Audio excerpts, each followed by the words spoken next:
All right, good evening, everyone, and welcome to Green White Checker TV. Tonight we have the Dark Horse Area 51 series here tonight at the Charlotte Motor Speedway, not the Roval. We're at the 1.5 mile oval here tonight. Drivers putting down their qualifying laps for tonight's event. And this is, as I said, we've done one 1.5 miler at Atlanta. It was pretty wild, pretty exciting, probably a little bit terrifying for drivers. And it was Craig Forsyth able to get the win on that one. And he is also our current points leader by 4 points over Matt Wagner. And then it's a pretty big gap to third, 36 over Teed, 46 over Dan Moreira, 48 over Gary Laverne, our top 5 in the points. We do have some drivers unfortunately not here tonight, including Dan Moreira and Gary Laverne. So I'd say things might shake up a little bit, but it also does not account for a drop week as of yet. So that will also come into play. So right now that's where we're at. This is going to be race number 7 of our 12 race season. So we have tonight, next week at Michigan. Then we'll actually have an off week due to lack of broadcaster availability. But then from July 29th on, we will run the final 4 races out to crown our Season 2 champion. So right now, like I said, drivers putting their qualifying laps. Pulling up some of the info for tonight. Sounds like fuel mileage will be in the low 40s. I heard some drivers might be able to try to pull off that 2-stopper. So definitely will be some strategy involved there if we go green start to finish. One fast pair available for all these drivers also. And then from there, just pretty much will be kind of. It's gonna be interesting. It's gonna be maybe a little bit of a plate race, strategy race. But like I said, we've seen it at Atlanta, and it's gonna be very similar here tonight. That trial, I think, is gonna be definitely to me one place to watch because it feels very narrow, very quickly. So Andrew Wood and I should say, will be calling the shots here tonight. So. He may be back ready. He's gonna step away for a second and make sure he is all good to go. So. I am here, yes. Yeah, so I don't know, Andrew. Like I said, we've done Atlanta. This is a very similar track, not quite the same as Atlanta, just because that's kind of been configured to almost a super speedway style track. But I don't know, this track I think it's gonna be exciting and it's gonna be a little wild, I think, for these drivers tonight. Yeah, the Charlotte evening races are always a little bit more interesting for the fact that cooler track. We have a track temperature of around, I'd say, what do we got, around like 85, 90 degrees Fahrenheit. So regardless, the nighttime racing is definitely some of the best racing you could see. It might be a pack race for at least the first few races, something that we've seen in previous races this season. But I think that it might be a little bit packish to start and then kind of fall off a little bit. But I could be totally wrong, and it could be too wide racing around the whole way. But the way these cars race with all these aerodynamic situations, it might just kind of thin out in such a way that we're not really expecting it to be that way. But I did want to mention that you were talking about the points there. Craig Forsyth is definitely having quite a season right now. He is able to kind of tame Matt Wagner a little bit. Matt's been a little bit aggressive in some races, but in the other races he's been a little bit more methodic. So I'm not really sure what kind of Matt Wagner we're going to see tonight. But I know he likes to be at the top of the championship standing, so I think that might be a factor as well in how he races. And I did notice that Gary Laverne joined last second, and he is actually qualified. So that's another one in the top 5 that's joining us tonight. Yeah, so now it's going to be good to see. And yeah, so for the grid here tonight, though, Charles Teed, our winner 2 weeks ago, he's going to put it on pole here tonight. Right next to him, you mentioned Craig Forsyth going to start second. Then you got Eric Peterson, Yari Brupacher. I mean, right now the top 4 you have right there within 23 thousandths of a second. Apologies. Matt Wagner, say a whopping 28 thousandths back in 5th. Then you got, like you mentioned, Gary Laverne there. Seth Groover, switching gears here tonight, going from the super speedway over to the open wheelers. So glad to have Seth over. Jeff Heisong there in 8th. Casey Putski is in 9th. Quabi Brooks making an appearance tonight in 10th. Jim Brooks 11th. Iker Pagetto in the 09. And so he made sure to let us know he's going to be in the Krispy Kreme liveried car, so I'll have to keep an eye out for that one. I haven't had dinner yet, so that's probably a bad idea for me to pay too much attention to it. And then I don't see, looks like actually it might be 12 drivers. I don't see Brennan Briggs on the grid, so it might be these 12 here this evening as we start to get our formation lap underway. So one thing I wanted to mention from our last outing there in Milwaukee, that Casey Pahutsky started towards the back, and next thing you knew, you saw him teaching drivers how to make the outside line work. So let's keep an eye on him as well, because he's in a situation where the qualifying wasn't so great, but he may find some line that works, and that was so exciting to watch and really set up for something that was spectacular for that Milwaukee outing. Yeah, that was a very, very exciting race. And yeah, it will be interesting. Also, you did notice the 50 of Charles Teed, even though he got poles rolling to the back there. That's due to, unfortunately, the contact he had with one of our drivers last week in that race when they were battling for that top spot with he and Dan Morera. So say that winds up being kind of the penalty for that is the end of longest line for him. So that's actually going to promote Eric Peterson to the front row in the 36 car. Of course, the initial start, though, here is always on the green flag. So not too big of a difference for Craig. Obviously, just a different car underneath him, but two drivers, obviously, between Eric and Charles, he's very familiar with. So, but yeah, so 125 laps, low 40s on the fuel number. Again, I think they need to make sure they can get to about 42. That'll be their magic number to try to two-stop this thing if we go green to the end. But, of course, that's going to be probably easier said than done with just as intense as this race I feel like is going to be. As we wait for that green flag, it is out, and we are down and away, and already there you see that outside line there. I think it was Jari Brubacher all over the gearbox of Craig Forsyth. So one of the things you have to keep in mind here is the cold tires going into turn 3, that the cars might wash up the track a little bit, and Charlotte is known for that turn 4 appearance of that wall right there on the outside. So these guys have to really be careful and make sure they don't go too wide here. But it looks like everyone's kind of tucked it low, and lap 1 is complete. Yeah, so far a clean start, but man, I mean, again, you talk about pack racing. These guys are so packed onto each other right now. I mean, and that's the thing is, if something happens, it's going to happen in a hurry. So actually, I'll see if I can pull up our speeds here that these cars are going to be having on them right now. You see Craig Forsyth here. He's up on the top side, so he's going a little slower, but I think I saw minimum speed there of 205. And then now as he goes down the straight here is up to 218, 219, just touches 220 before they enter turn number 1 there. And as I that's probably Craig fuel saving, if anything, I feel like. Whereas we'll watch Eric Peterson here. He's got all the clean air. And say same thing. You'll see him probably get right around that 220 mark as Yari's going to work the outside. But look there, though. He's only dropping to 213 with that clean air. So that's what that's going to mean here is just not a lot of fall off on pace through the turns. Because, I mean, these guys are definitely, if you got clean air, you're probably foot to the floor. But I think it's where we talked about before, Andrew, just finding the balance, be it clean air, be it dirty air. As Yari's going to cut to the bottom here. Just finding that balance that you want to have in these cars to feel comfortable going the full distance here. You have to watch that turn 4 wall there, Gael, because Craig almost touched it last lap. A couple cars got a little loose off there, so the settings inside the car are setting it up in such a way where the cars are getting a little bit loose and slap happy on the exit. I wouldn't be surprised if we see one of these cars at some point in the stint take a ride through the grass. So similar to our Auto Club Speedway wall cam there in turn 2, I think we're going to see something similar here in turn 4 as these cars just wash up the track and try their best and pray they don't touch that outside wall. Well, I mean, you say you brought up, let's go ahead and pull up. We'll pull up our awesome static cams from Whiplash SimCams, and you'll see here's that exit off too, like you just talked about. And I say this time they heard us, so that everybody's well behaved. There's Yari a little moment there, just down the back even. Yeah, turn 4 is your big issue corner because the whole track drops off from the bottom there, and the cars get very loose. Jim Brooks has actually had a little bit of a moment there out of turn 4. So these cars every lap are just hoping and praying to make it through turn 4 going down into the quad oval. Yeah, I saw a little puff of smoke there. Everyone looks like everybody's good to go still.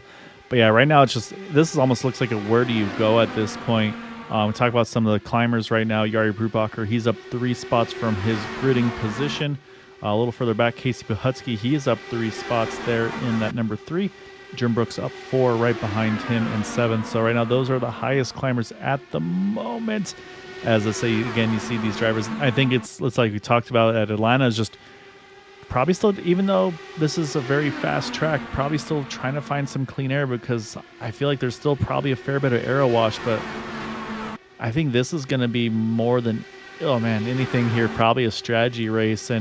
But yeah, I think the Tri-Oval too, to me, is going to be a place to watch because you want to give room if you're on the bottom lane, But when you do that, you're risking touching the grass on the infield. So yeah.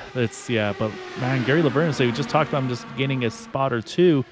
He's up now 5 spots, vying for the lead. I'm definitely seeing this turn more into a pack race the longer we go, and I think that's just because Yari is really hugging that bottom white line there, and it's not seeming to work out in terms of keeping the lead here, because as you see, Gary has reached the top spot there, and I think he's just pinching Yari too much down on the lower line there to a point where he can't hold it. He's washing up the track a little bit, but that outside line is starting to work. You see Charles Teed is mixing it up right here from his rear grid start there. I think he's going to eventually find his way up to the front, especially if you see some of the Craig Forsyths out there and other drivers that want to save fuel and try to make this stint last a little longer. Yeah, and then, like you said, if we stay green, then the strategy really comes into play. How hard do you want to push? Do you want to save a little bit of fuel? I mean, or do you want to save the most fuel and just go the longest of anybody? Oh, there's one. That is Iker Paghetto, big hit to the inside wall. Got loose, like you said, just right out of 2. Right out of 4, I'm sorry. Yeah, like I said, after driving the track for many times, you can always go into turn 3 expecting you're good, and then all of a sudden that turn 4 wall just appears. It just shows up last second, and whereas you thought you made the corner, you have to give a little bit of a lift to make it, or you just try and push it and wheel it as much as you can and hope that the rear spins the back of the car out a little bit. Yeah, and so unfortunately with him being in the back of the field there, and also, of course, spinning down to the bottom, no caution from iRacing there, so this will stay under green. He's almost made it back to pit road, so it looks like we will be able to stay under green as long as he can make it safely to pit road, which he has. So right now he is down already 1 lap with that all being said and done. Probably will be at least 2, if not even possibly 3 by the time he gets back in and out of pit road. That'll be, of course, unfortunately, his fast repair there as well. But again, there's still a lot of time to go, and this is where I think as well, if you're that 09 car, once you get your fix, you get back out there, just run as long as you can. Just see if maybe you can do something where if a caution comes out during that pit cycle, you can get at least one of those 2 laps back. If not, I think maybe 3. I think he's officially down. But yeah, and then just he'd also at the moment be the only car a lap or more down. So I think, like I said, he still has an opportunity to recover from this as we're still very early. You can see that the cars are starting to migrate to the top of the track little by little, except for our leader that's trying to take that optimal line. Gary Laverne is he had a little bit of a challenge from Yari that lap, but it seems that the top line is the line that's going to work mostly in 3 and 4, and you get a little bit of it in 1 and 2 as well, but you get a bigger radius, you get much more use of that right rear tire going in through turn 3 and 4, and that's going to propel you around once that right front starts to die a bit. So as you can see, the first place, 4th place down the low line, but everyone's starting to slowly migrate their way up top as Craig has gotten very close to that turn 4 wall for several laps now, and I believe he touched it one time, nothing that's very damaging to the car, but I don't think Craig is fuel saving right now as our usual fuel save situation that we talk about. No, I think that car is just edgy right now for Craig. I think he's where he is just due to lack of comfort really behind the wheel. Hasn't probably found the right adjustment that he's looking for. Because, yeah, that was a big moment there out of turn 4, like you mentioned. And so right now, like I said, we're clicking off pretty quickly. I would say we're just about halfway through the fuel run, not quite there yet.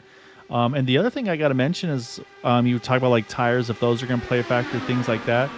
Our top 2 right now leading 24.98, 24.84 for Yari and Casey.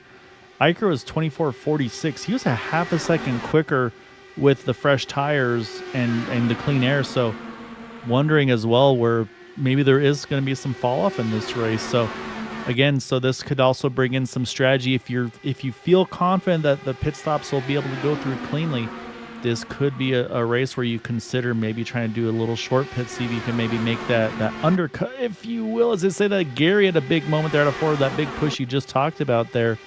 So, but yeah, right now it's if we can get to that point, because yeah, these cars, like I said, I think the handling's starting to kind of show its head right now.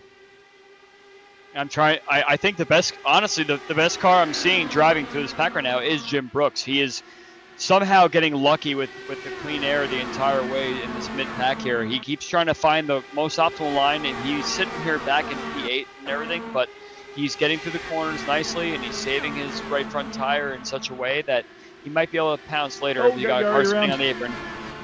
Caution is out. Yari Brubacher loops it around, but looks like I don't see anybody else involved, so I think he's going to get away with this one.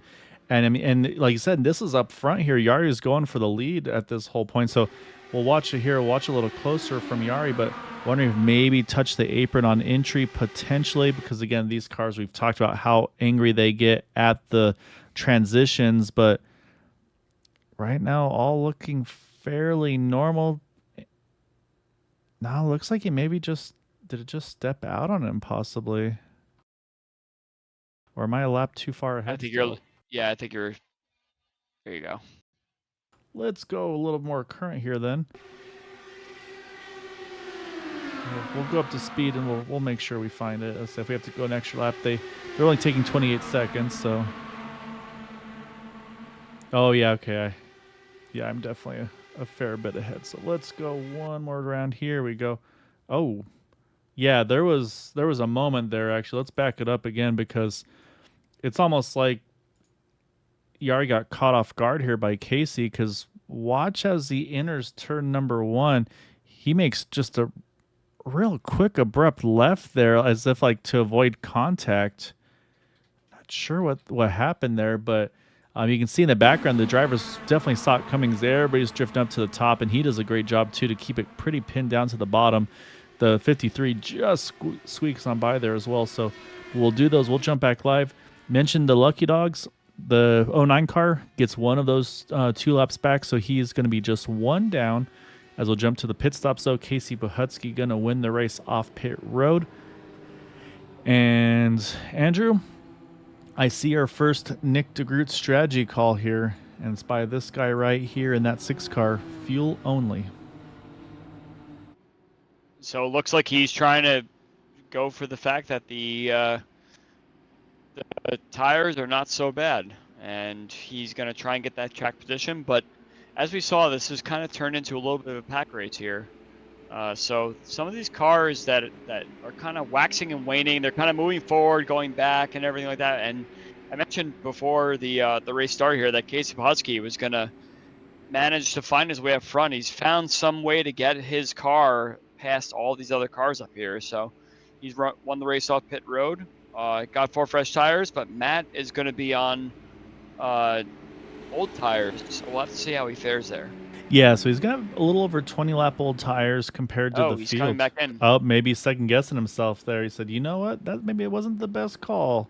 So yeah, so Matt's actually jumping back in just like you said. So yeah, maybe did the strategy, came out to see maybe, and it may have been also too here, Andrew, is he only wanted to do that if he could get the lead. And so, you know, if I got the clean air, it'll work. And so, you know what? I'm going to have the dirty air. Not worth the gamble. So, yeah, so he's going to jump back in. Yeah. Seth Groover, he's coming in, probably just going to take a splash. I'm guessing just put a little tiny bit more fuel in that 02 car. We mentioned Iker there. He's got one of his 2 laps back, so he's going to grab some fresh donuts and get back out there in the 09 machine as well. So, again, glad to see him able to recover from that. And the only thing now is yeah, it's one of those things, Andrew, where if you've used that fast pair, you kind of got to turn down the wick a little bit. You can't run those 10/10ths anymore. You got to try to keep that faster pair. Now that it's out of use, yeah, you got to like now. Okay, I got to just make sure I can get to the end here.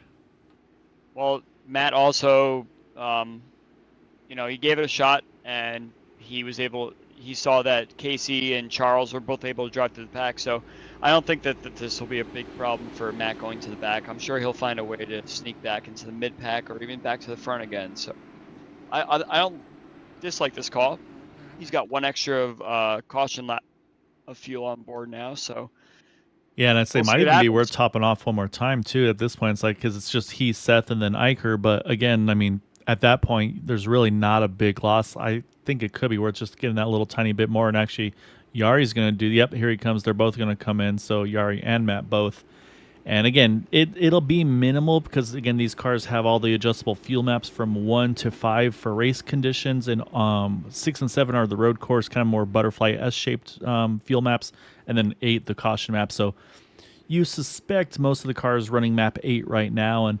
But I wonder too, though, Andrew. I mean, obviously we can't see it on the telemetry, but I would be curious to see if any of those guys were able to run map 5 and stay safely in the draft. without having too much drama. Like the big tracks at like Michigan and Auto Club, Pocono, Indy, it's pretty hard to hold on to the draft in map 5 on those. I feel like this might be one where you can. It's tough to say really, because the fact that the guys were so packed up very early on in the stint leads me to believe that cars that had such an extreme draft from the back might have had such a run into the front that they could hold on. But once you go through the corners and that mid-corner speed starts kicking, it might start to lose you a little bit. So it may be a case of playing with the fuel map, like maybe going to a higher fuel map on the straightaways and then to a lower fuel map in the corners. But that takes so much dedication and commitment that I'm not sure if these guys are really worried about that so early on in the race, whereas later on they may be able to. But another thing to remember is that there's tire limits going on in this race. So these guys that are pitted have to make sure they don't change tires. But we're going back green now. Let's see what happens. Yep, Case is going to lean him back to green. He was the control car, so he can go as soon as that pace car is off. And it looks like a pretty clean restart for the field. And that's a great point you mentioned about the tire limits is yeah, if you burn them up now, you may not have them later on at the end. And I'm looking, actually, I'm looking back at Matt's. Oh, no, he came in the second time around. I didn't look at the length of the pit stop there as well, but. Yeah, none of them changed tires. I actually watched that. And okay, so he saved us like a fuel save only. All right, so I'll fuel only, I should say. Yeah, fuel save. No, so that's good to know. So yeah, so depending on if and how the cautions fall, that could give Matt an extra set of tires in the pits for the end. So we'll have to wait and see. But man, the field really spread out here on this restart. You can see the gap between Jim Brooks, Charles Teed to Jeff Heisung, about 1.2 seconds. Again, no problems. They'll be able to catch that gap back up. And right now, actually, Jeff is starting to click it back the right way already. But early on, though, Casey Pahutsky has a lot of challenge from behind from Gary Laverne. And so those are the two we talked about that we kind of expected to see move their way forward, and that's exactly what they've done. As now Charles T. Jim Brooks, a good little battle here, right in the top 5. Yeah, it looks like the pack for Jeff Heisung is a little farther ahead, but once they start to save the fuel and start to back off their throttle inputs and everything a little bit, Jeff will be back, and you can already see Jeff is starting to claw that back, which will bring Kawabe and Seth back with him. So the whole pack will be together again very soon, but I'm trying to figure out what Matt Wagner is going to do back here, P10. He's back at the back part of this second pack, as it were. And I think he's got to find a way to claw forward. Yes, I think he's got it cranked up right now, because last time by he ran the fastest lap of the race. This time a little slower, but still pretty much one of the only cars. Well, actually, yeah, one of the only car in the 23-second bracket. So, yeah, he's making moves. But while that was happening, remember we talked about Charles Teed finding his way forward? Yeah, that just happened. He's already got to the lead after all that said and done. So it took one caution, a pit stop, and then Charles Teed's worked his way right back to the front. So, again, we did talk about the fuel window being around 40 laps, maybe low 40s on full rich. How far can they go if they really crank this thing down on the fuel window? I don't think there's still any way that anybody can pull off less than a two-stopper. I mean, because that'd be what, 60? That would be about, what, 50 laps per run to be able to make it, a little over 50? I don't think anybody can make it on fuel, even doing that top off at this point. But it just gives you a little extra stuff to play with, because if it comes to a point where there's a yellow that comes out maybe 10 laps before the end of the stint, and you saved about a gallon and a half of fuel, you can run a little longer, and it leaves you options to stay out longer and hope for another caution that may actually bring the whole rest of the field down the pit lane with you, where you can figure it out later. But doing it early is always the best time to do it, because it just leaves so many options for you open, especially for the fact that you see this is turning into a 2x2 race, and there's different ways for you to make some passes. Some people that want to save fuel, some people that want to go forward. Just playing around what the whole entire atmosphere of the front of the pack here looks like. I think it's better to do something similar to what Matt and whoever was with him, Yari, I believe it was Yari that did that extra pit stop at the end with him. It just gives you more opportunities. Yeah, no, Matt and Yari were the ones that pitted at 24. Again, it'll be minimal gains, but like I said, it could be a couple tenths of a gallon. And I mean, that could be enough. Like I said, I mean, if they're able to kind of manage the field, that can get them that extra lap that maybe nobody else can. So But right there, you see Gary Laverne. He's going to work the top side, and Gary's been really good up top. We saw Casey really good run that top side too. So I feel like it's kind of like you said, Andrew. It seems like as the laps wear in, I think it's the momentum. I think is the way to describe it. Is they're able to keep their speed built up a little bit more, keep the engine wound up a little better, and that seems to be the way to go for as the run wears on. I think this is turning more into a fuel safe stint. You can see everybody is, for the most part, single file, especially down the straightaways. People are trying to find the clean air on the corners and everything. But before, in the first stint, at the start of the race, we saw a lot of side-by-side, 1, 2, 3, 4 rows back. And now we're seeing a lot of this fall into line. And let's see how much fuel we can save. So I think this is like the test stint to see how much fuel you could save before you go into the end of the race, if you have to know if you could full burn it or not. I'm not seeing a lot of action here in the top 7 or 8 or so. Yeah, it's definitely kind of got a little calmer. I did a quick math check if my math is decent, which never can be guaranteed, but I was getting basically if someone can go 52 laps unfueled, they could try to pull a one stopper off here. So it basically require roughly about 52 laps each stint, evenly based on the pit stops at lap 22, and then of course going to the 125 distance. So I'll be curious to see if anybody tries to pull off. Of course, it all depends on things going clean and green to the end, but it also requires them to have to do it twice, and then also make sure that they don't lose too much time in the process from when maybe the lead pack or the guys burning more fuel, I should say, pitting. So yeah, it's gonna be interesting to see. I do, like I said, there are a few kind of comers and goers. Craig's been kind of just, I feel like, just not going full send. Like I said, maybe it's a comfort thing, maybe it's a strategy, I'm not sure. So that's like he's that one that I always point out when it comes to fuel time, where it's like, all right, if there's a way to make it, I feel like Craig's the guy to kind of spy on.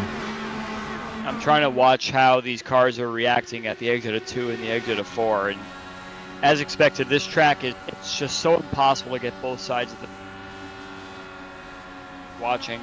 That turn 4 is the tricky corner there. The cars are kind of like not exiting at the same spot every time, so it's very hard to try and measure if you're able to get a good run down the front straightaway to save the fuel.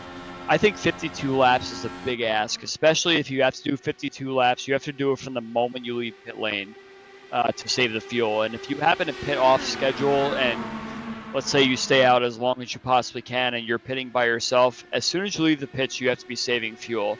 And if you have nobody around you to help save the fuel off of, that's going to be such a tricky ask. It's getting very, very sketchy here on the front straightaway. Got a big wreck here. Yeah, caution is out. Yeah, a whole bunch of cars had issues there. Unfortunately, Casey Putski getting the worst of it appears. We'll see if he can grab a gear, hopefully loop that thing around. He's going to try to see if he can get back without losing lap. But yeah, there's a couple things happening there right all together. So let's go back. We'll take another look at this one as it was happening, because yeah, there was a lot of cars that just looked very uncomfortable. So we'll initially focus on Casey here, because as he was coming out of 4, like I said, he got a great run on Gary, but right here he has to keep it really pinched down, and you can see lost a lot of momentum to make sure he didn't drift into Gary. And then from there, like, it just seemed like it really bottled. Like, watch here back, we'll watch to Jim and Craig and Seth Groover, and they just almost are all on top of each other here, almost a little bit of contact. And then we'll now focus back on Casey, and it almost looks identical to what we saw with Yari earlier, where that thing just stepped out on him right on the entry of turn 1. So maybe there is a little bit of a loose patch or something there if you don't hit it quite right. Well, if you look back at when he exited turn 4, he was a little unsettled on the first curb. So I think he was trying to catch the car all the way down the quad oval. Yeah, if you let's want to go rewind back. Yeah, that, we'll take a better look at it here. You could definitely tell that he was unsettled, and he thought he had it, didn't have it, had it, didn't have it kind of situation. All that did was set a whole bunch of attitude for the cars behind that feel like they really. Yeah, they really feel like they had to react to something, because everyone's kind of like, oh, what's going to happen here? And next thing you know, there's cars on the wall and everything. So yeah, I think Craig got a little piece of the outside wall, it looked like, too, when we were watching that. Yeah, I think he had some contact with Eric Peterson entering turn 1, who was trying to have some trepidation entering the corner there. So I believe Matt Wagner also might have been caught up in that as well. Yeah, so and you can see Casey. I think he was able to limp around to get back onto right now. Kind of, I think is tail end of the lead lap, if I'm not mistaken. So what he'll do is he'll jump in here, hit pit road. I think Iker should be getting the wave. I'm not 100% sure there as well. So we'll double. Right now they're both showing tail end of the lead lap, but yeah, I'm gonna go back one more time here. We'll take a look at for Craig Forsyth as well to try to verify. For he and you said Matt Wagner, you think as well? I think it's all just nothing very severe, just a couple of cars bumping into one another, and yeah, there's the Craig Forsyth and Eric Peterson as well, yeah. And I think Matt Wagner's on the bottom there. He got touched a little bit by, I believe, Seth Groover. Might have had a little contact.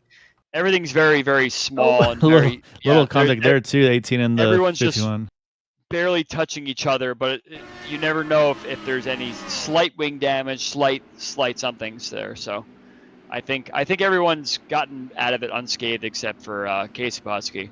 Yeah, actually, I'm looking at pit stop times. I can't tell you Matt Wagner had a 26-second stop, Seth Groover 25-second stop. So maybe some damage repairs to those cars. Usually a front wing is about 5 additional seconds.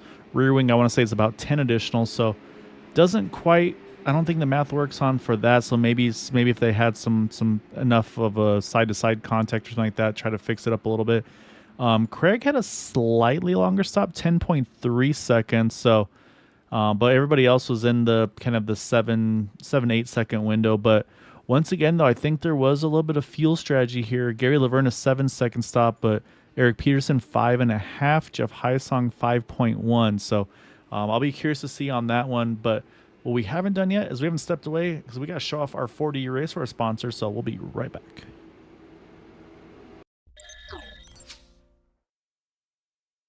40 Racewear, makers of the ultimate sim racing shoes and custom apparel designed for sim racing by sim racers. 40 racing shoes are engineered to connect racers to the pedals in a way no other racing shoe can, all the while giving you the comfort needed to complete those double and triple stints. Visit 40racewear.com and check out the latest sim racing products that let you connect to your sim.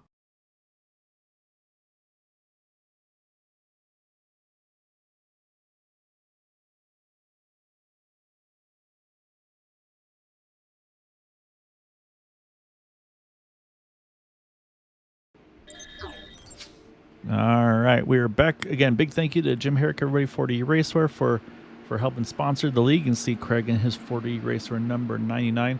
Did have a handful of drivers here once again topping off here. Andrew, you got Yari Brewpacher, you got Matt Wagner, 53 of Quabi Brooks as well.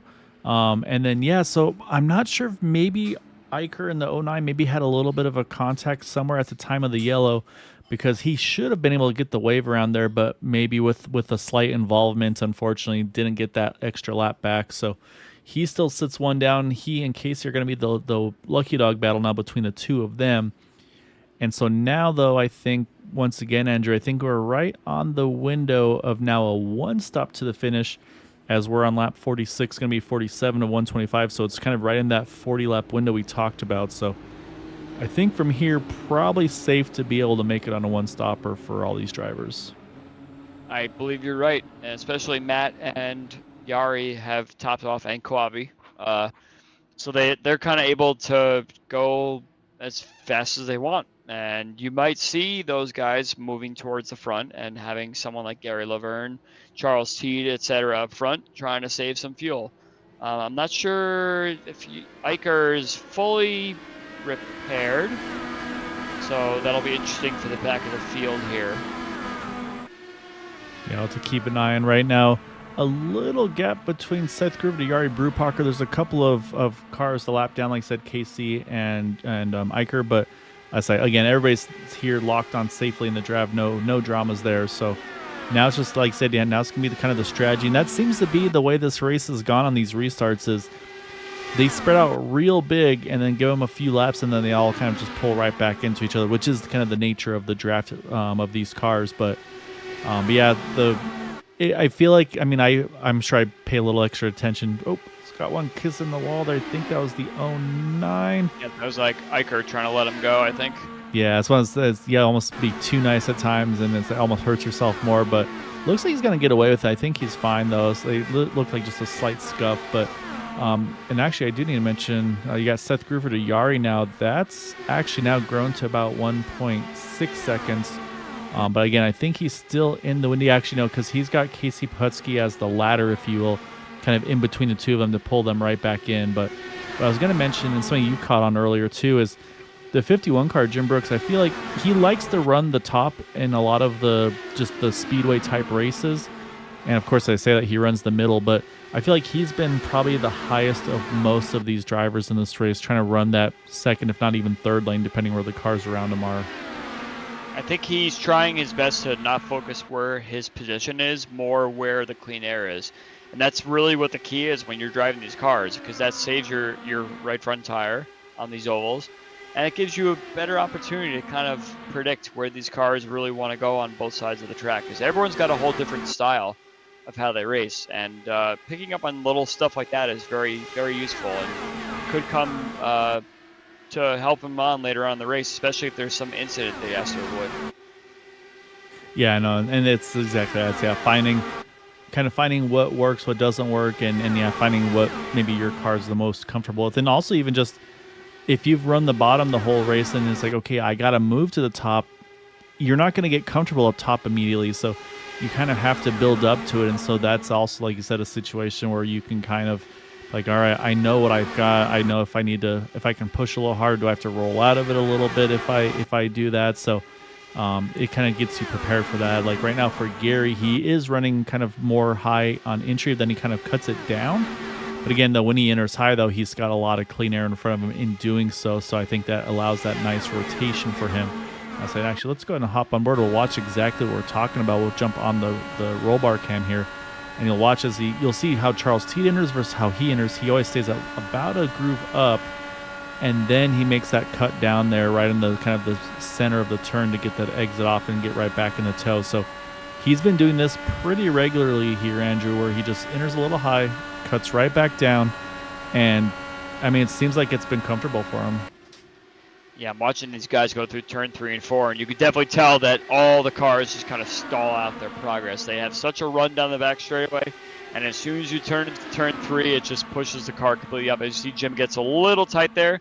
Craig has to move up a little bit, which gives Seth Groover an opportunity from behind, but I think the optimal line, especially in turn 3 and 4, is kind of enter the middle part of the corner, wash up high. I think Jim is trapped on the bottom now. Oh, a little bit of contact. Little contact there.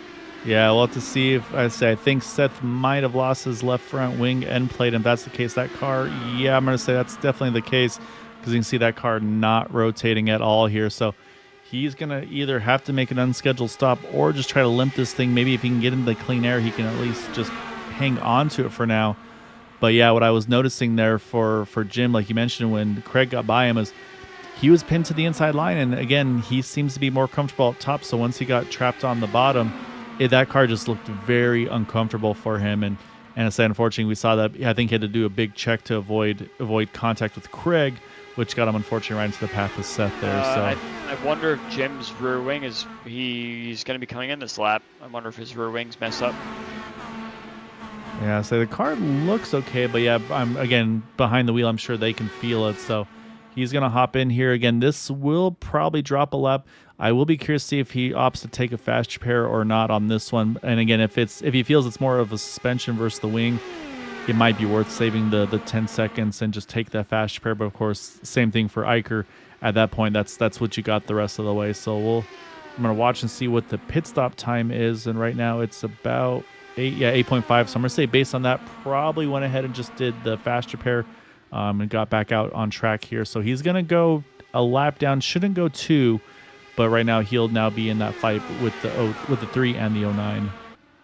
So we're back up at the front again. I'm watching Gary Laverne have similar struggles to Milwaukee last week, where he seemed to have a dominant car, and now Charles Teed is pulling away in the lead, and Gary is seeming to be a little slower, holding up both P3 and P4 on this run here. So I'm wondering if the track has changed and Gary hasn't adjusted to it, or if he's really playing a defense mode right now and saying, okay, I lost the lead. I want to make sure I keep second place, and I'm going to do what I can, which is allowing Charles to take away.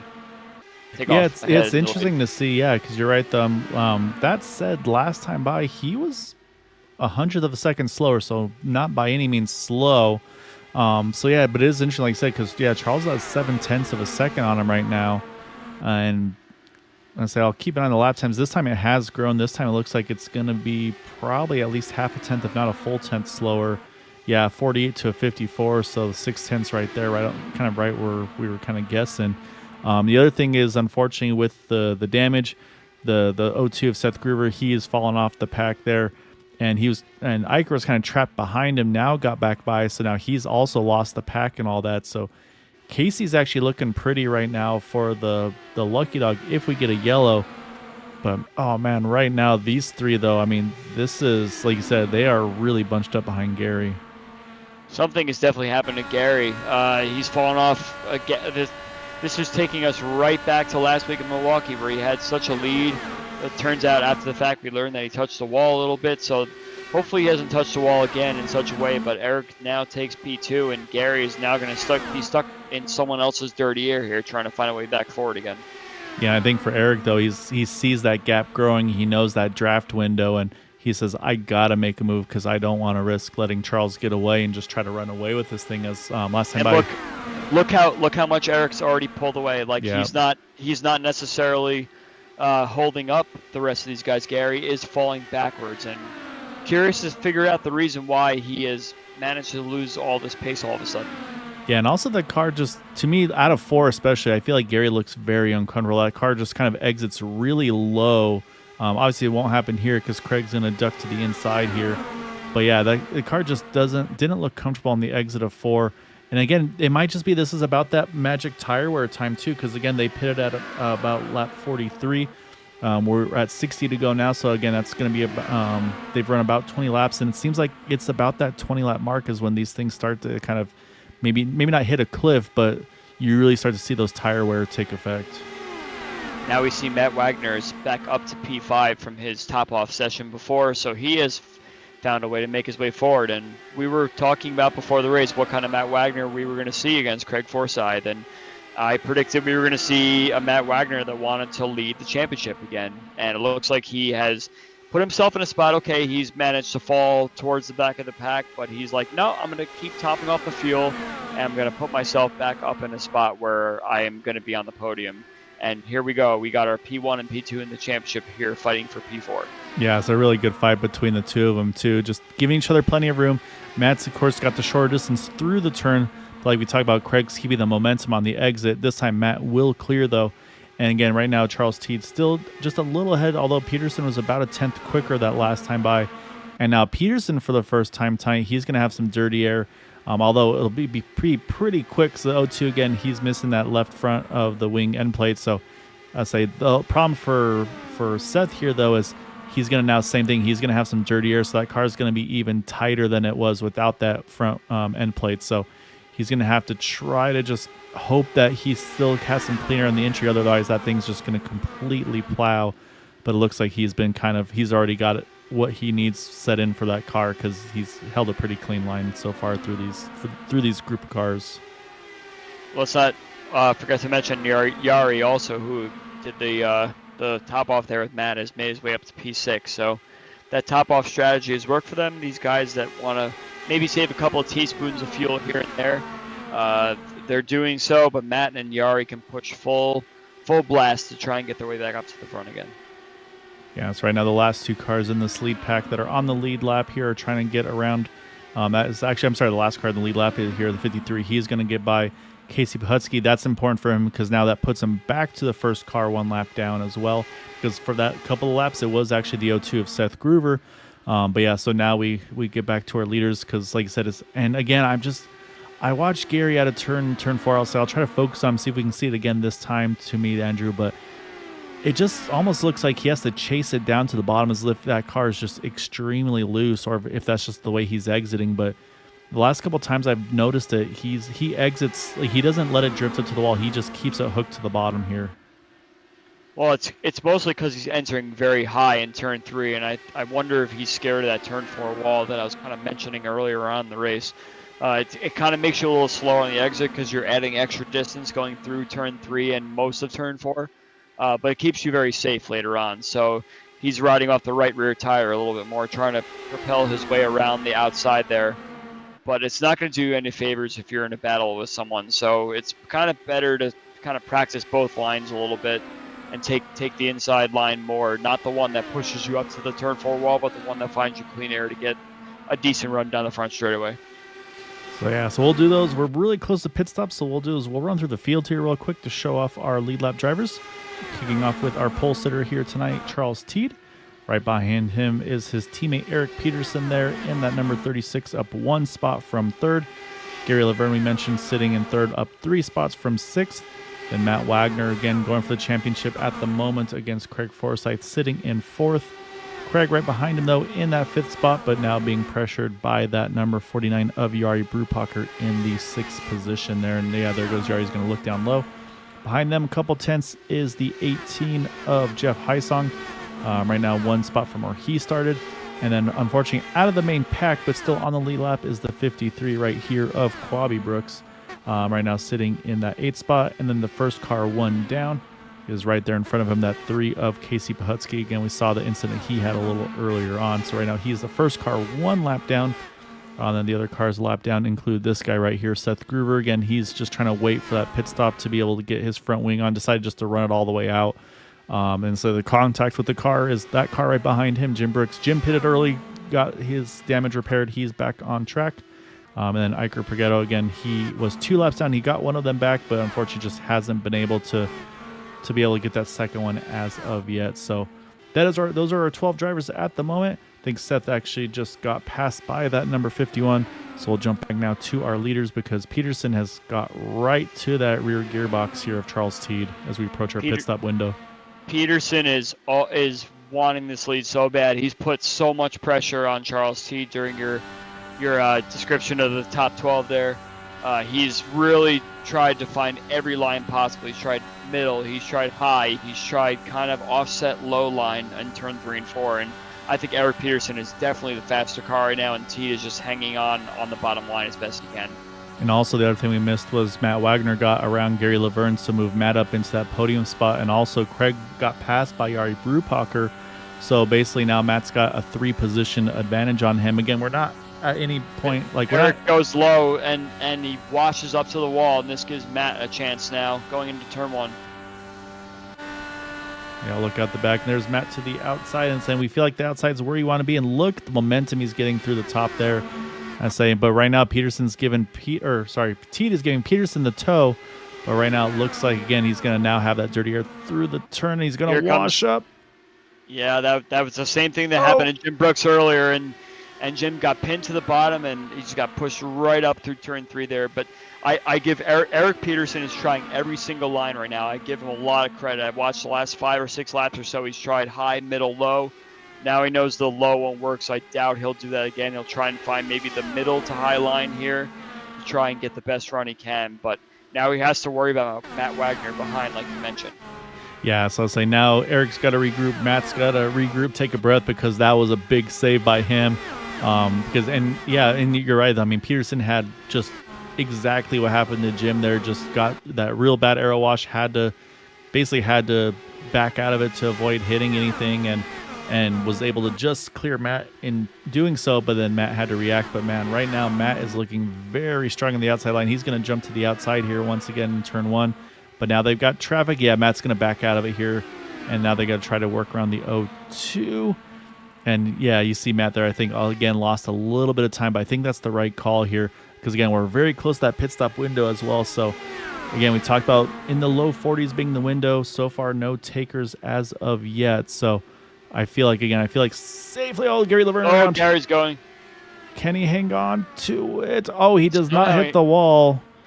He's going to get a penalty for that. We'll see. I say sometimes the admins might clear those, but what a save by Gary. Did not touch the wall. We'll go back here. We're going to watch one more time here. We'll focus closer on Gary as this happens before we get to pit stops. That car steps out. He's fighting it the whole way and never contact with the wall. Yeah, probably going about 150, 180 through pit road there, but what a save by Gary. Great bit of driving for sure. And so, yeah, so right now you see Jim Brooks getting around him on track, not for position, though. But, yeah, right now that battle still sits for second, though. Matt Wagner just completely handed. Here comes Charles Teed, first to hit pit road. That's 40 to go here, so that's right on the window. I think they can make that work. But now this is a battle for the lead, and now the next question, of course, too, is how far can they go? But surprising to me, though, here, Craig Forsyth also on pit road. I really thought Craig would try to go further.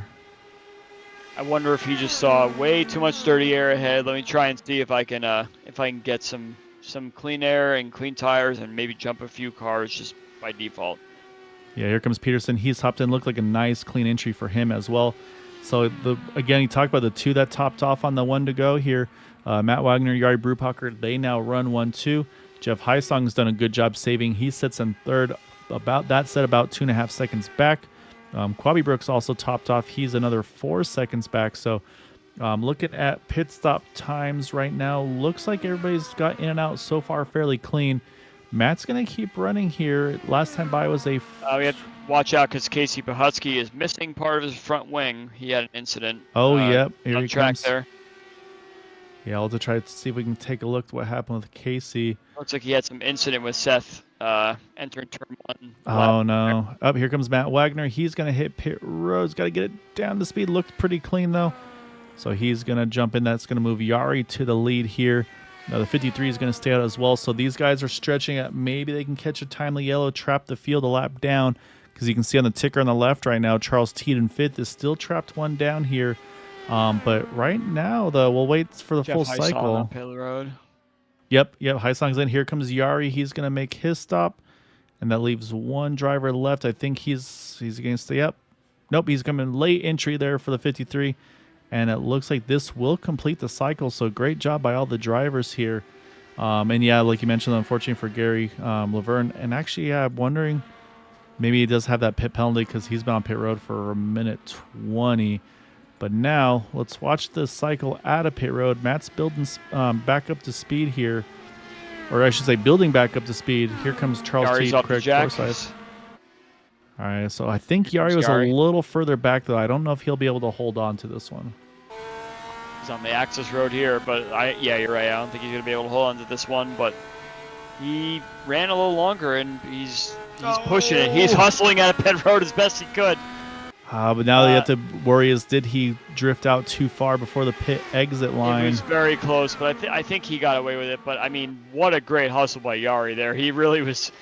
He was doing his best to make sure he got out as fast as he could, but safety first, of course, and he didn't spin it, but he's now found himself back to where he was. Yeah, and so now the other option and actually Gary Laverne is back on track there, so he has a 1:50 pit stop, and I think that's because there's speeding, then there's excessive speeding, and then there's what happened to Gary, and I think that might be what we're seeing there, but I can tell you, though, Craig has gotten around Charles Teed.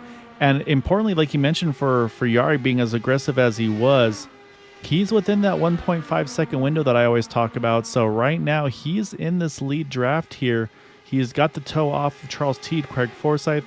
Right now, Jim Brooks is showing in 5th place, but right now he needs a yellow because he pitted at 57. So he's going to have to come in here and probably the next, I would say, 10 or so laps or so to be able to make his final scheduled stop.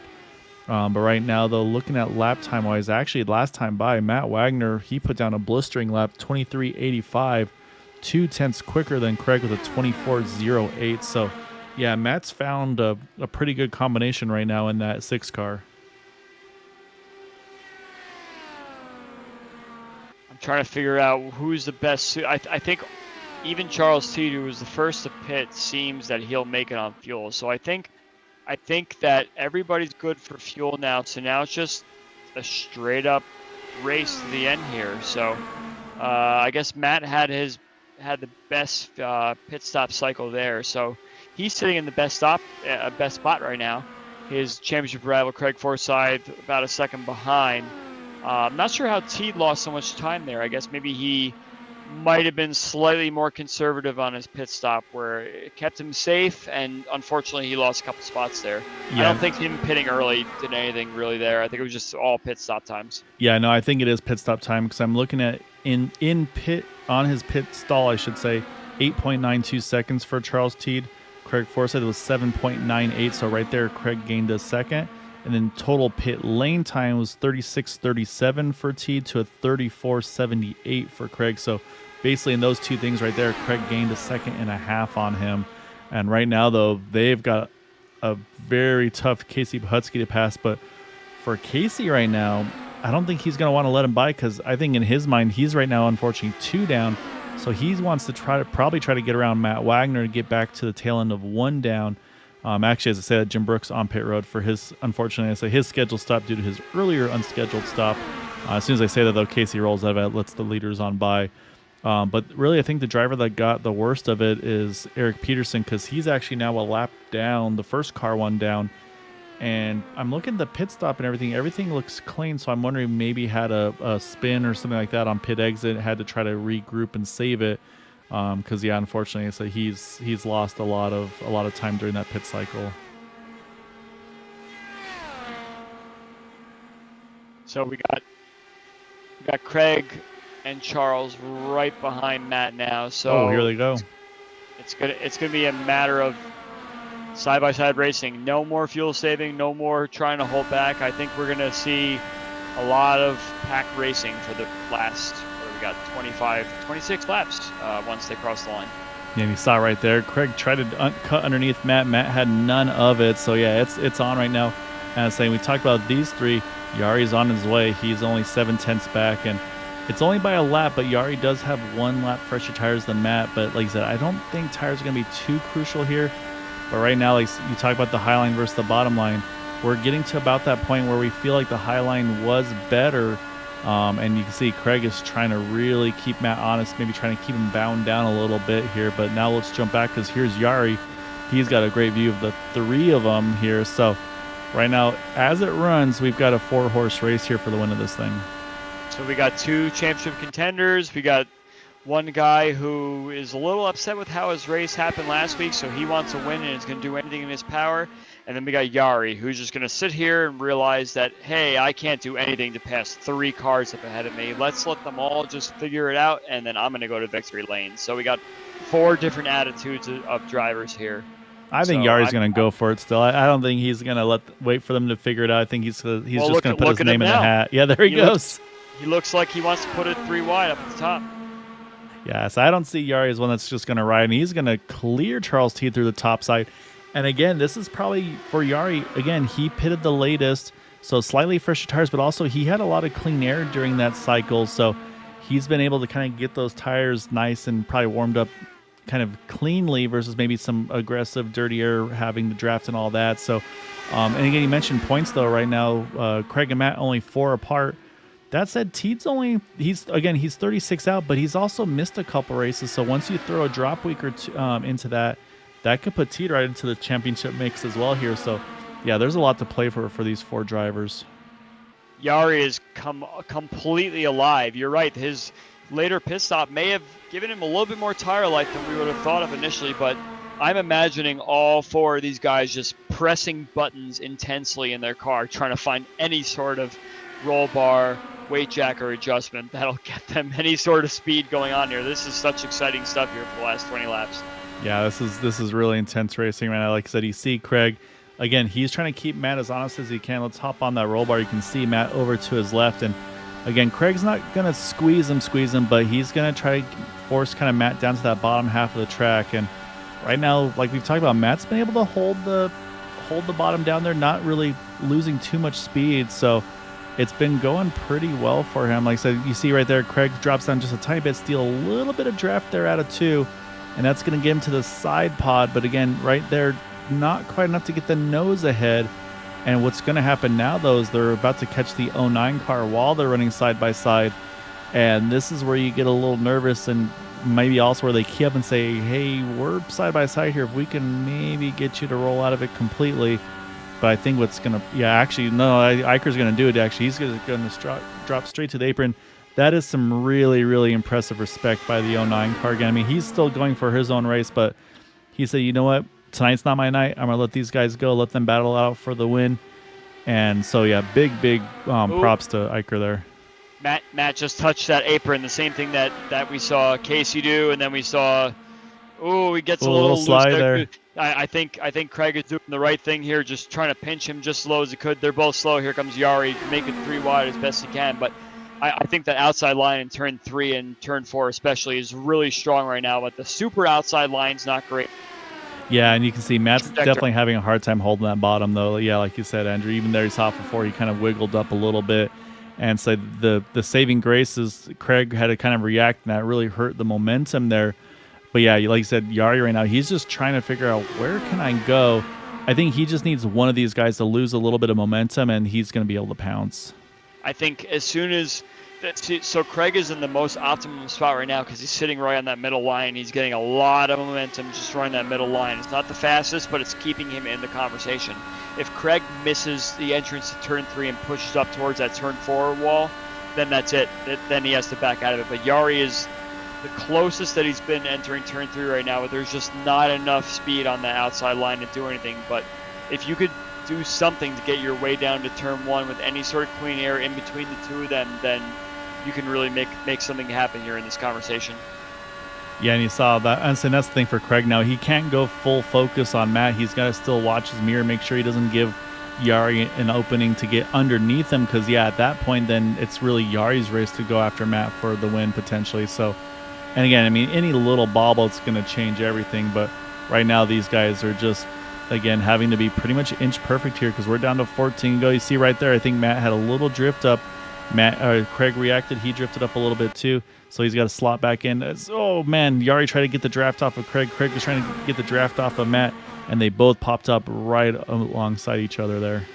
I know it seems to look like that it's going to be cookie cutter the whole way the rest of the way around, but Matt's right side tires must be screaming right now. Even with the lower temperatures, it's so hard to hold that bottom line. Craig is trying his best to pinch him down.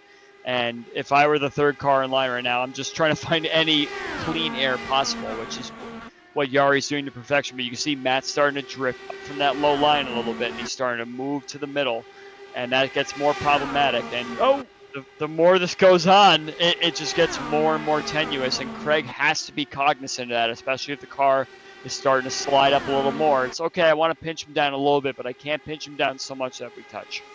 Yeah, that's the thing is when you're the outside car, you're the one that's gonna have kind of get the net negative result, if you will. So it's definitely a risk versus reward. So now the question is for Craig. I mean, do you try to see if you can basically get Matt to drift off the bottom and do the over under like right there? If he could have timed it where he can maybe cut underneath Matt, is that maybe the approach to take? But again, right now he's been pretty committed to the top side But again, you can see he's not drifting more than a lane up, though. He's maybe doing about a half a lane or so as we're 10 to go here. So I don't know what maybe Craig's best approach would be for this one here. It's tough on these 1.5 mile ovals to get the over-under run that you're speaking of, just because the back straightaway is not long enough to get from behind, alongside, and ahead. It's almost kind of you have to enter a little wider and try and carry more speed down the next straightaway, but you have to make sure that by the end of either the front straight or the back straight, that you have an overlap in order to get some sort of run going on the outside that forces them to lift. And I don't think with the way these cars are set up that any lifting is going on in clean air at all. No, I think these guys are probably pushing that thing as hard as they can right now. And yeah, saying I think Yari's trying to regroup and make a final charge here in just a few more laps. Or, like you said, saw how Matt was starting to get a little bit tight tight off the bottom.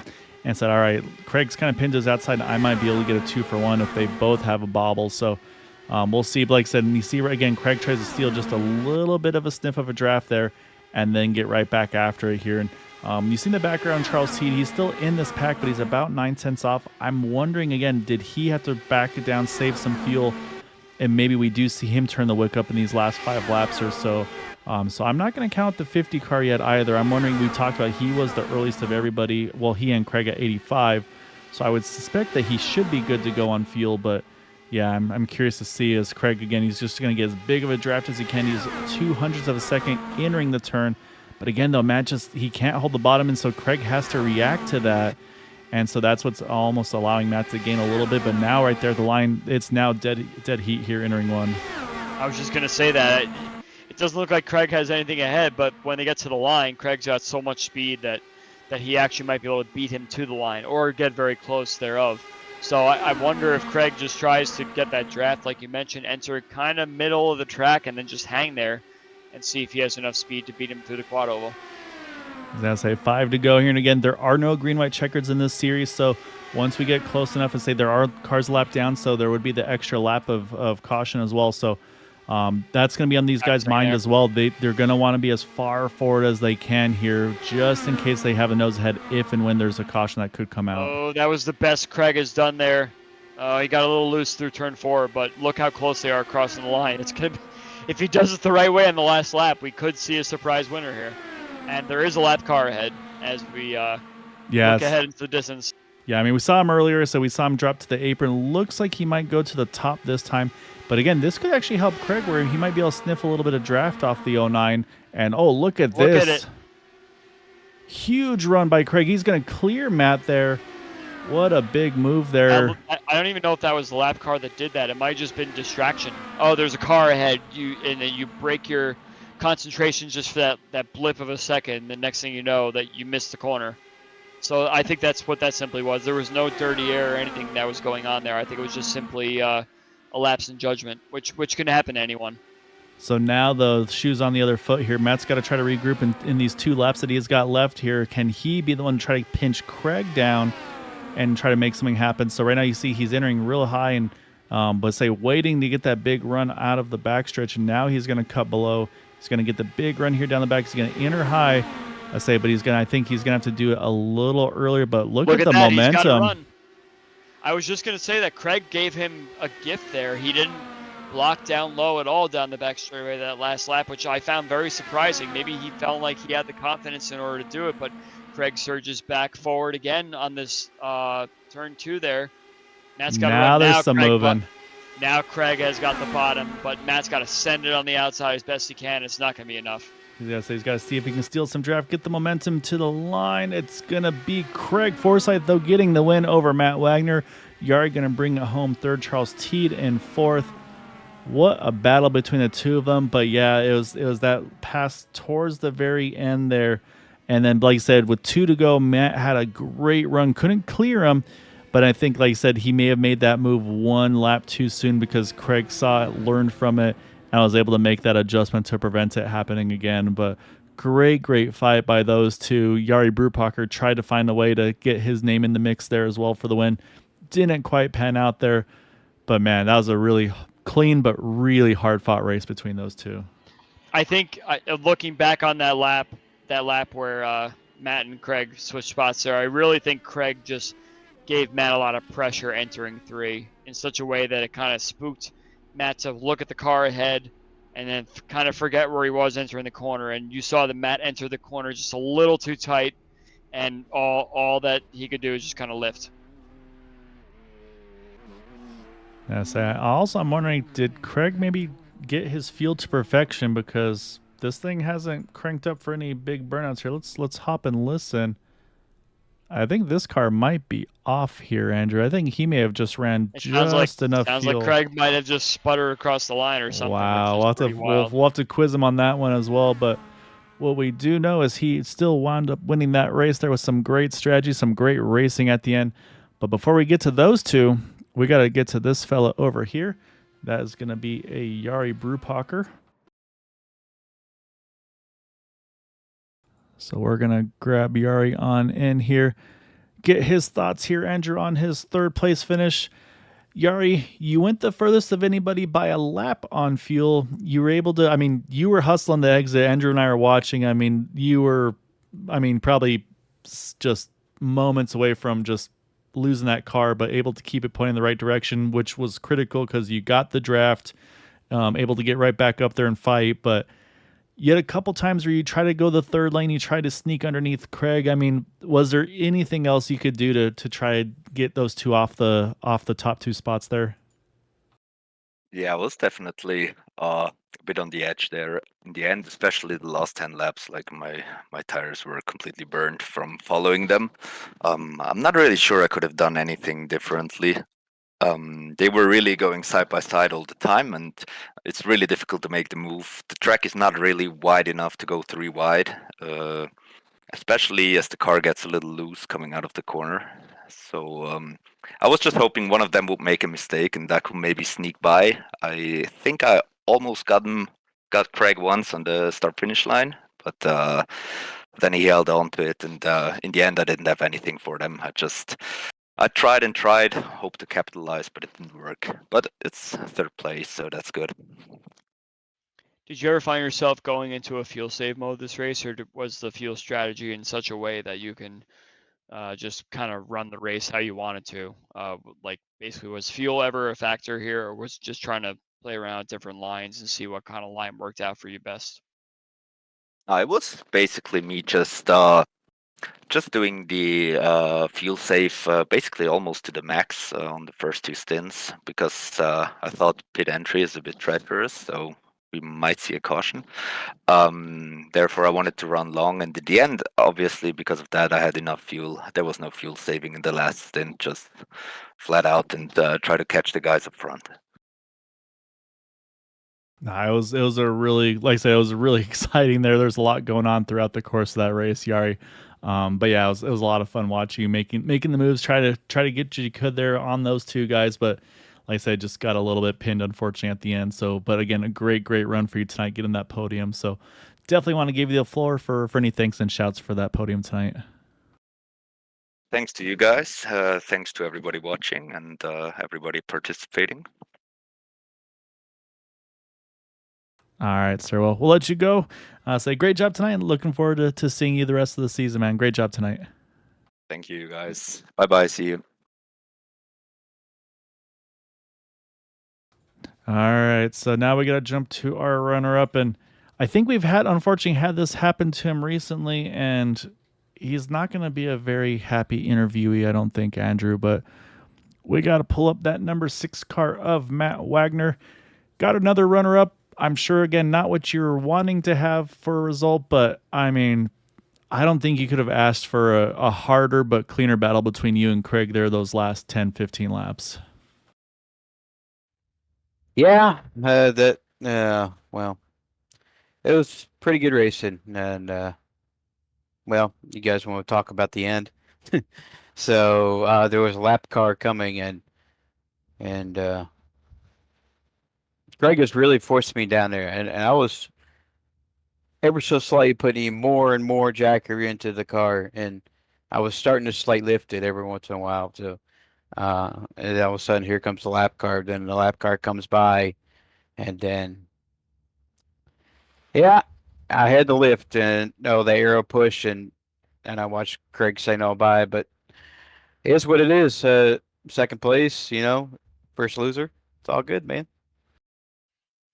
Okay, my big question for you, Matt. No, I'm not going to talk about the end of the race with you. I wanted to know what your strategy was with these topping offs of fuel. Did you ever find that fuel was an issue, or did you just want to start towards the back of the pack on these restarts? Because on all the caution flag restarts, you made sure to come in, and especially the first stop where you jumped 6 spots because you didn't take tires, and then you came in and then went to the back of the field. So Gael and I thought that maybe you were trying to get the lead, and you didn't get the lead, so you fell to the back. And then on the second stop, you followed right back up again. You hit the nail on the head. Yeah, good.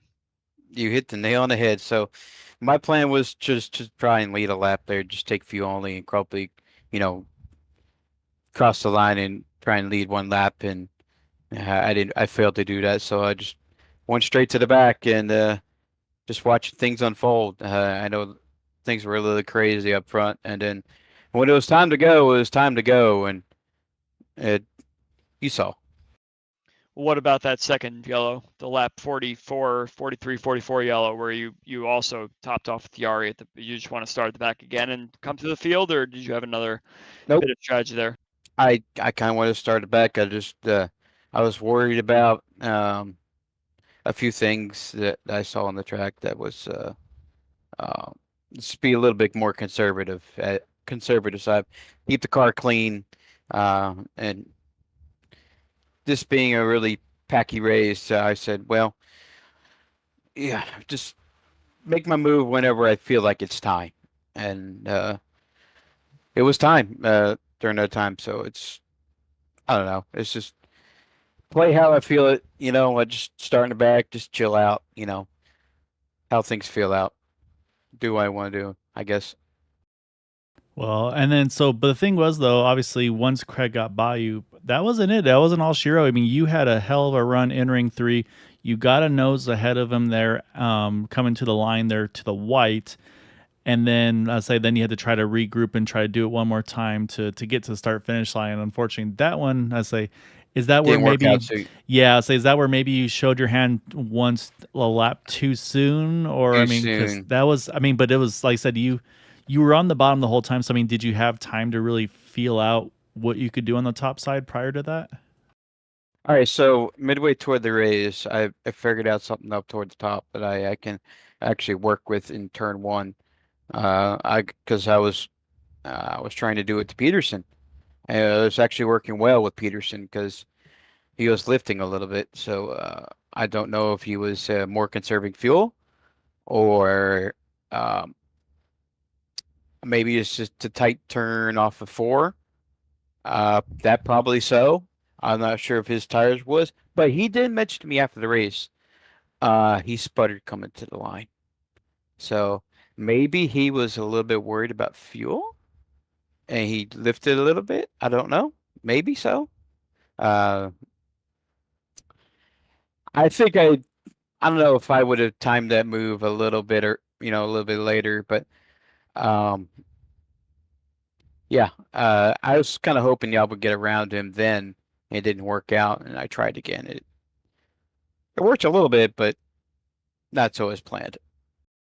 Wow, it was still a hell of a fight. Like I said, you did really really well. There was a lot of fun watching you guys go at it there. So again, I mean, I don't think you can ask much more on the racing side to fight that hard, but to also still race that clean. So hats Yep. off to you guys. And before we let you go, though, definitely want to give you the floor for any thanks and shouts for that runner up tonight. Well, I just get a super speedway win. At least does that count? Always. I guess thank my boys at TWRS. Appreciate you guys wishing me happy birthday. Thank you all for the birthday wishes. Um, Oh yeah, happy other belated birthday, oh Andrew. I yeah, don't know if you were aware. it was yesterday. Matt 43. turned. Oh, I was gonna say you turned 43. 25, but okay. Oh my Wish. God. Oh my God. I wish I was I don't 25. even want you telling me I'm turning 25. Okay. It's just a big eye roll Okay. when my birthday comes. Oh my God. Anyway, let's get on with it. TWS guys, James Watson on them. Thank you for the wishes. Guys, Area 51, the drivers all around here tonight. Appreciate everybody. And congratulations to Craig on a nice win. So, other than that, boys, Andrew, Gael, you guys do a great job. Yes, happy birthday, Matt. Hope Thank you you, enjoyed it. Thank you, Catalyst. And y'all take it easy and have a good night. All right, that is our runner up there tonight, Matt Wagner in the number 6. So we got to get one more fella to talk to, and that is this guy right here, Mr. Craig Forsyth. And so I guess question number 1, Craig, there's no burnouts there. How tight were you on fuel tonight? I ran out crossing the line. Well, I mean that's field question number 1.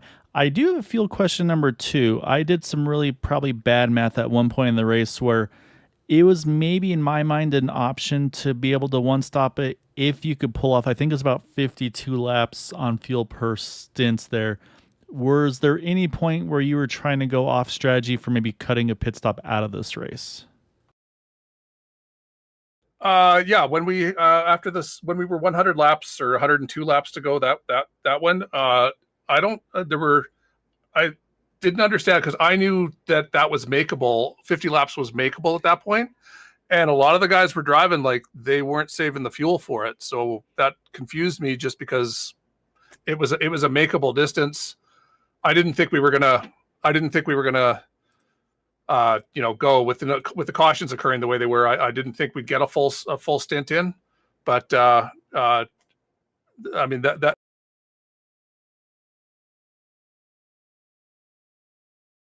No, did we lose you? Hello? There he is. Okay, sorry. No, so that was the one where because I started the race on fuel save, of course, but that was the one where everyone else was going for it, and I was still in fuel save mode, just knowing that I could make 50 laps. And then we got the caution, and at that point, I had from that crash, I had damage on my right front that I didn't get repaired. So I was suffering. Once I lost the draft, I was starting to fall further and further back, and I was getting more and more worried. But I knew there was I couldn't pit in until I made the fuel number to the end.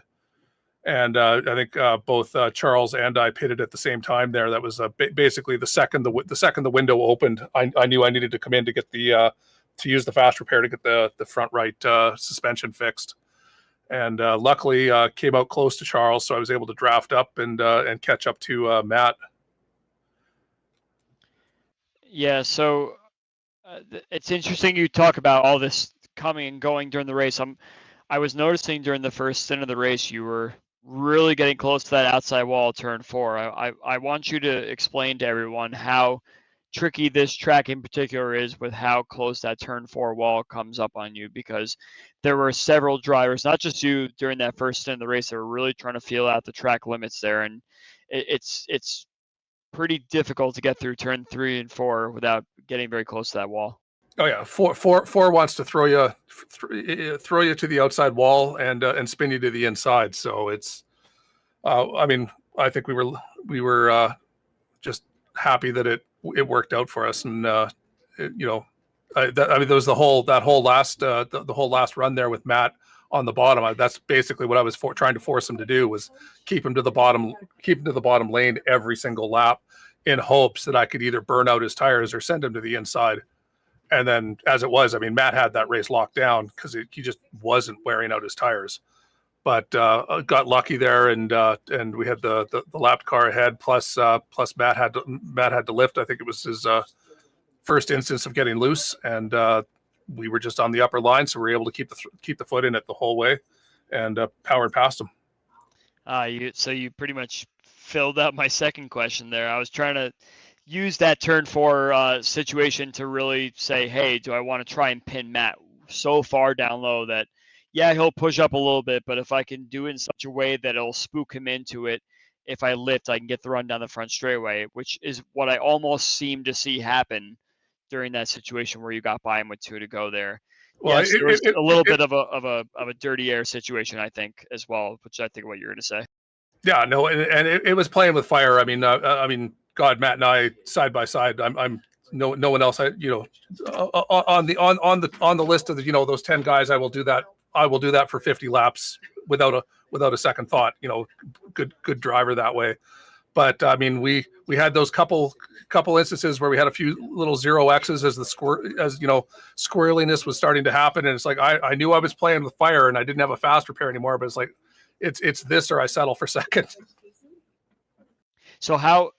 I'll fill that question with this one. How worried were you with Yari? Was Yari ever a problem to you, or did you think that the 3 wide whatsoever in turn 3 and 4 wouldn't work out and you'd be fine?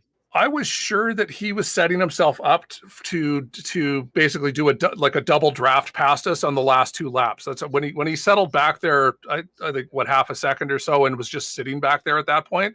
I was like, all right, he's getting ready to draft past us, and it ended up never happening. I don't know if the traffic played a part in that or what, but no, he was trying to do the outside, and you're not going to get by on the outside like that unless you can get that super, like the double car draft to just like so over throttle past the inside guys. Right. Yep, I agree. No, it was really exciting. A lot of fun watching you two duke it out there at the end. And then obviously it wasn't all said and done once you got to the lead. He had that big charge in 3, I think coming to the white, if I'm not mistaken. Was that something you were maybe expecting or not? And then did that happening then kind of like, okay, I need to make sure I do something different. They're coming to the checkers there down the back. Well, he set that up the half a lap before that, right? And I think because he did that with the with one to go instead of coming to the checkers, if he'd waited one more lap, I mean he probably would have had me. But because he did it the lap before, he couldn't reset to do it again before the next lap completed and the race was over. Okay. So yeah, no, I mean, like I said, that was a lot of fun watching you two duke it out there at the end. And I mean, and the thing is, I mean, that's going to probably be you two are going to be two of the ones going after the championship right now. You, Matt, and Teeter are the top three. So, and you guys finished 1, 2, 4. So it was really exciting on our end as well. So, before we let you go and enjoy this one, Craig, though, definitely want to give you the floor here for any thanks and shouts for that win this evening. I got to thank Jim over at 40 Raceway. Jim was unfortunately not able to come tonight. I know he wanted to race tonight, and he was unhappy that he couldn't. So, shout out to Jim at 40 Raceway for supporting the league and supporting the team. And I mean, Matt and everyone at Area 51. I mean, Matt does all our setups for us. He is the unsung. Well, he's not the unsung hero. We know he's the hero, but he gets all the setups tweaked up and nice. And I think you saw how good the setup was tonight. It put on a good show. So good on him for doing that. And you and Andrew doing the broadcast for us. We appreciate it and like it. And thanks for all the fans for watching and joining. I hope they had fun. Great job, Craig. Go enjoy this one, and look forward to seeing you go after it again here in a week's time. So great job, man. Thanks, guys. Stay safe. All right, Andrew, that is our race winner. So that said, our job isn't done yet, because we haven't gone through our final results for tonight. Let's get those pulled up over here. And it will be Craig Forsyth, and it was only 0.03 of a second between Matt and Craig. They're at the line still. And it almost seemed like a big finish, or a big gap, just because of how tight they were that whole time. Yari Brubacher there, third. Charles T. Jeff Heisong, actually the only drivers finishing at the end on the lead lap. So it just shows as well how important that pit stop cycle was for those guys getting on and off of pit road. We mentioned Eric Peterson getting trapped a lap down under that pit cycle in 6th. Quabi Brooks 7th, Jim Brooks in 8th, and then Casey Pahutsky 9th, Iker Paghetto in 10th, and then Seth Groover, Gary Laverne, and Brandon Briggs. As they didn't start tonight, but Seth and Gary there rounding out the top 12 this evening. But that was a wild one. I say honestly, it may have been a little safer with the 12 this evening, because I'd be terrified if there was a bigger pack. But next week, Andrew, I want to see a bigger pack, because we're at Michigan. We talk about pack racing. That's a 2-mile oval. That one should be a lot of fun. Well, I feel like we'll see some of the likes of the Nick DeGroots and such back here. Looks like, it's summertime. I completely understand if people have other stuff going on. If there's good stuff happening during the week, it may be less likely that you'll find yourself turning on a computer to do some racing. But I thank these guys every week that come out and put on such a show. We sat here pre-race and said, man, I wish we had some more cars. But at the same time, last week at Milwaukee and then tonight at Charlotte, we had quite the show, really, all race long, and stuff to talk about during the whole thing. So hopefully we see some more cars in Michigan, because those big pack races could be quite wild. And I look forward to see what happens. Yeah, it's going to be a lot of fun to see. So, but yeah, as always, man, thank you so much for joining in with me. It makes it a lot of fun. Like I said, you've got the great insight that helps everybody else, I think, out as well. So that's it for us this evening. So thank you all so much for watching and supporting Green White Checkered TV and, of course, Area 51. We'll be back in 2 nights' time for the Xfinity Series, and it will be me in the booth one more time with Matt Wagner. We're throwing Boomer Logan back in the car for the house car, so enjoy keeping an eye on him, see what he can do. So yeah, Andrew, as always, man, thank you so much. It's a blast doing this with you, everybody that's watching and supporting. I don't have any raffle yacht ticket updates yet, so we'll see how that goes for you guys if you're wondering still. Yeah, YouTube chat got interesting tonight. But yeah, thank you guys so much. Really appreciate y'all. So as always, though, of course, stay safe, have a good night, and we'll see you on Thursday. Take care, everybody.